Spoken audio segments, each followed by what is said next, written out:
My name is Alex Lang. I'm the host of Restorative Faith, my podcast for those who question and doubt.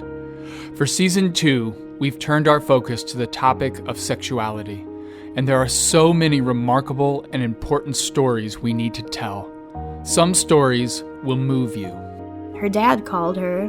I could hear him on the other line, and he said, "Where are you?" And she started crying, and she said, "You want to know where I am, Dad? I'm breaking up with the girlfriend that I love so much because of you." And I could hear him say, "Good, it didn't mean anything anyways. Don't you see now? Don't you understand?"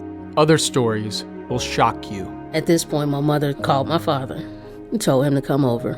He got there. He had a van. We jumped in his van. It was him, me, and my mother.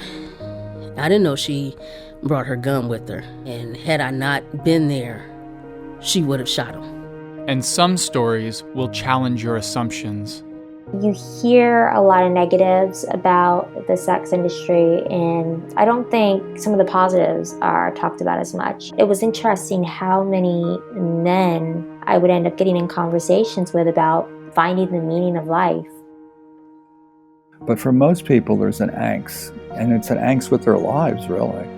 And so it makes sense if your angst is with your general life. Of course, it would manifest in your relationship that you thought was going to solve your angst, but it didn't.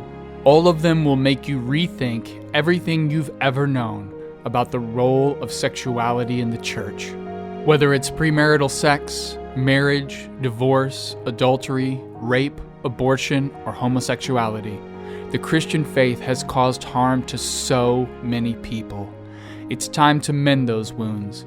It's time for a new path forward.